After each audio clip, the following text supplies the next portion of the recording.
Valen hanya diam ketika melihat istrinya panik mengatur semua pemegang saham yang tiba-tiba ingin melakukan penarikan investasi mereka secara besar-besaran. Memang ini adalah salah satu cara Valen untuk menguasai kekayaan seluruh saham Bagaskara Group. Kemarin Revan juga ayahnya sudah mengkode dirinya untuk melakukan pembelian atas penjualan saham yang nantinya akan dijual secara massal. Pastinya ini sudah diperhitungkan oleh Tuan Willy bahwa harganya akan jauh di bawah pasar. Weston Group memang sengaja membiarkan Bagaskara ada di titik terbawah supaya mereka bisa membelinya dengan harga murah dan mengembangkannya kembali di tangan anaknya yaitu Valen. Ini juga salah satu cara untuk Valen membalaskan dendam dengan cerdas. Karena dahulu Valen dihina serta diinjak-injak harga dirinya oleh keluarga Bagaskara. Jadi sebetulnya sangat mustahil bagi Valen untuk bisa bersama dengan Tere walaupun Tere menjual harga dirinya serendah-rendahnya. Rasa dendam yang ada di dalam hati Valen saat dirinya terutama istrinya direndahkan oleh keluarga Bagaskara membuatnya bersemangat untuk membuat Bagaskara ada di titik terbawah dalam kancah perbisnisan. Bagaskara Group sudah semakin kacau. Para pemegang saham yang lain hanya berpikir untuk melakukan gerakan penjualan besar-besaran gara-gara perkataan Arga. Sedang si Arga hanya bisa tersenyum sinis melihat kondisi keos yang diakibatkan oleh dirinya.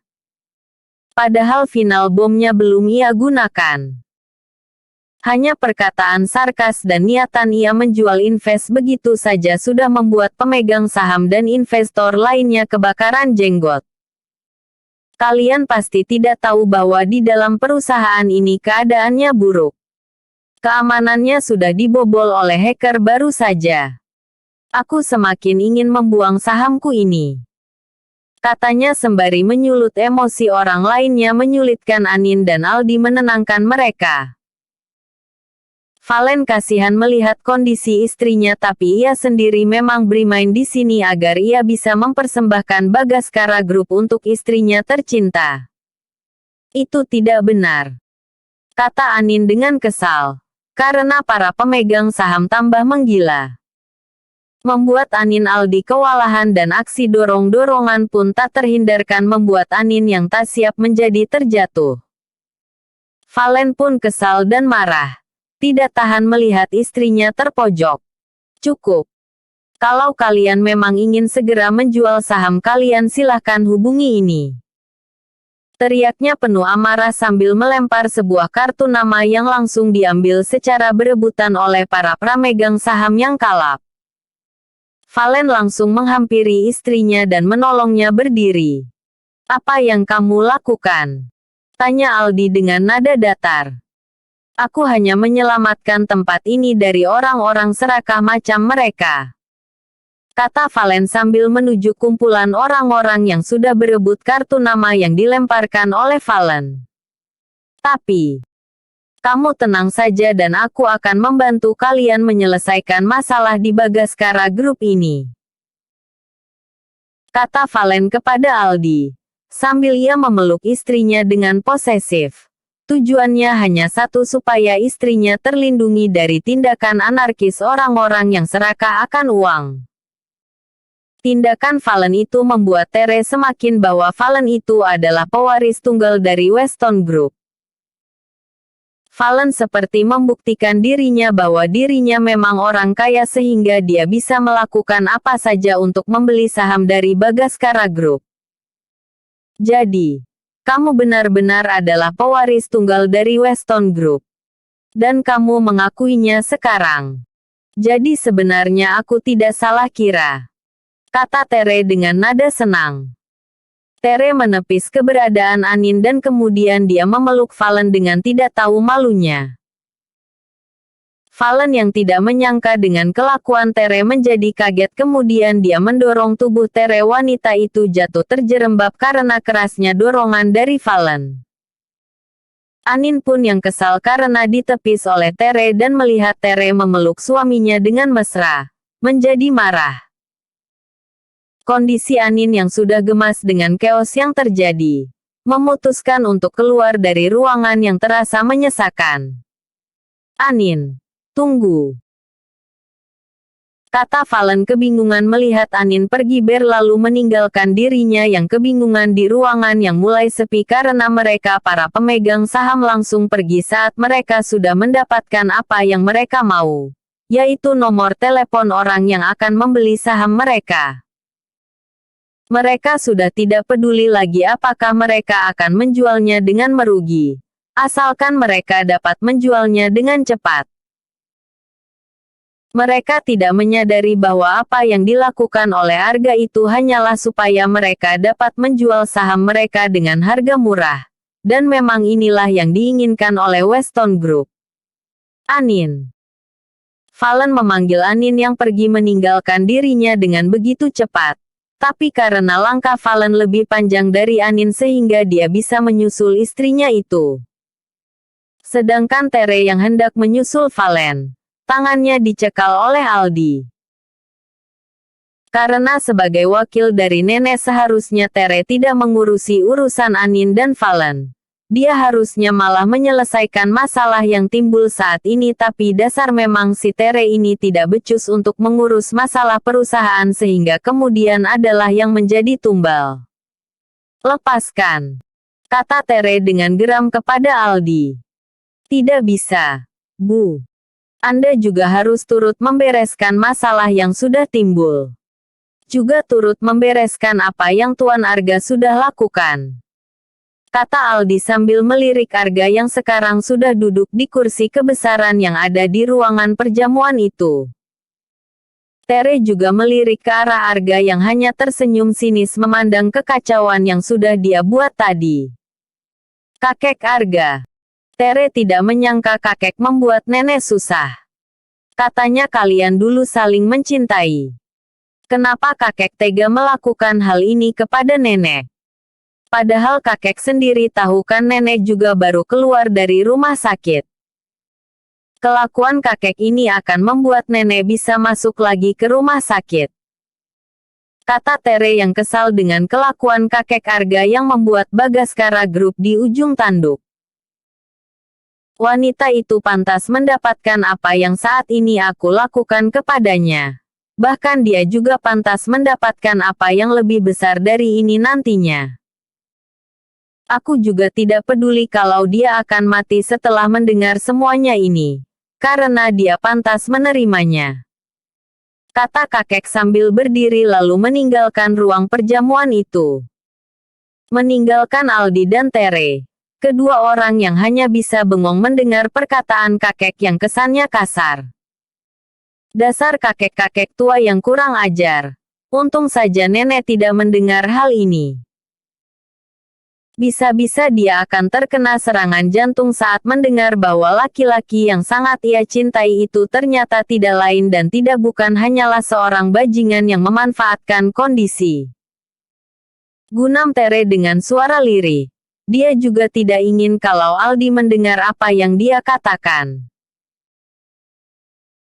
Sementara itu, Aldi masih dengan kebingungan mengatur strategi apa yang harus dilakukan sekarang karena dengan penjualan saham besar-besaran seperti ini akan mengakibatkan harga saham Bagaskara turun dan juga akan mengakibatkan Bagaskara bisa bangkrut dalam sekejap.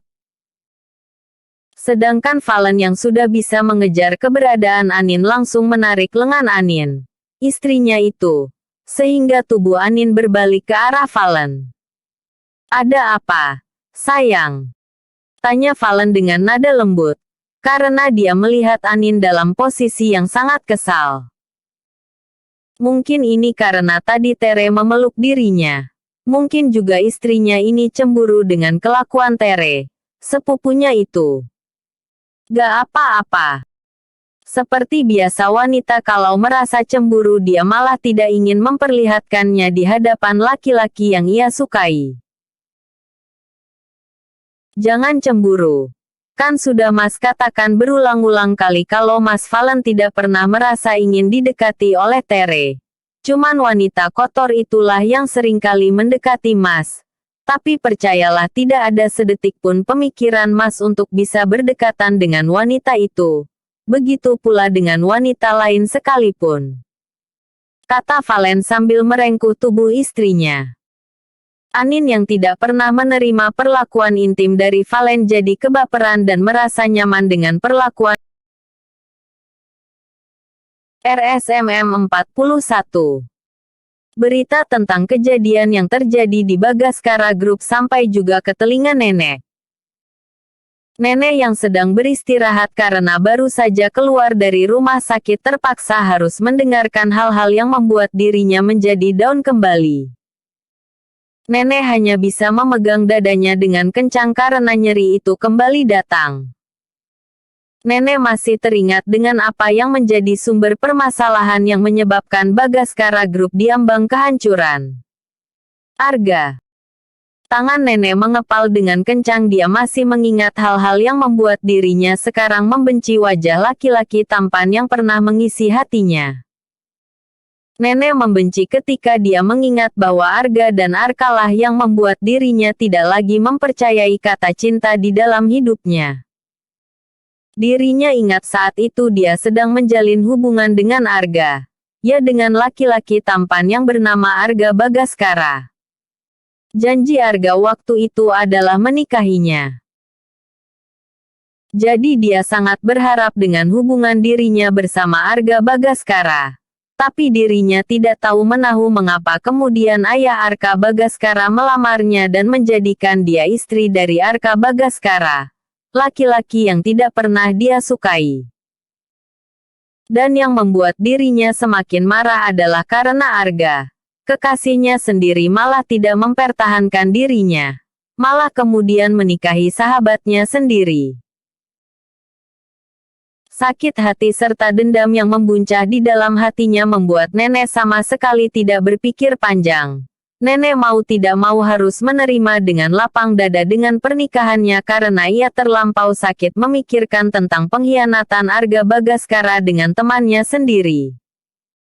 Nenek menerima Arka sebagai suaminya yang sah dan satu-satunya.